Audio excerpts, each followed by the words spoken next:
I guess I should say that my mom was a photographer and my dad was a painter, which is kind of important, I think, in some very deep-seated way.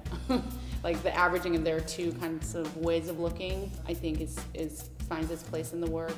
When you have artist parents, I think it's a natural kind of part of your process to sort of figure out how you can distinguish yourself from your parents' legacy, regardless of what it is. I mean, I definitely, going back to the idea of coming from Chicago, I think that a lot of things that shape my sensibility come from that place. It's a hardworking Midwestern town. The work ethic is very important, but also sort of like a DIY sensibility, which probably comes through a little bit. Work ethic and the idea of like investment to something has really come into the sensibility of the way that I work.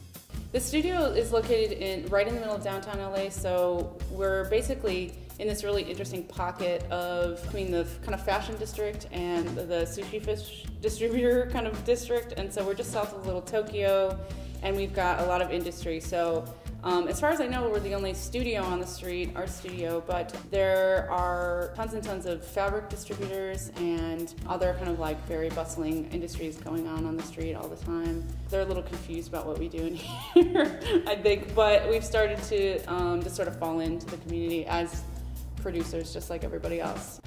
I go out looking for things mostly for visual input. So in my sort of investigations of found imagery, I was looking through vintage textile books, and I started to become really interested in pictures of textiles that were made by various kind of anonymous individuals, usually in the 60s and 70s.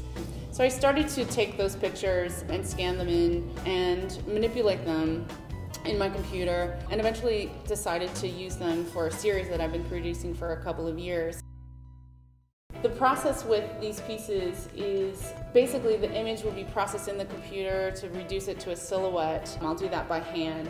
And then the image is projected onto a canvas panel, much like this one, and then hand-drawn, and then hand-painted, and then all of the negative space that's remaining in between the kind of contours of the textile is removed by hand, and what's remaining is a hanging cut canvas work that will hang directly on the wall. Yeah, for me, working in the studio is sort of this spinning of many plates at once, and so I think a lot about the time element in relationship to all of the pieces and the way that certain things really need to develop a personal history in this space or spend time with the other works in order to sort of become embedded with that energy or that history.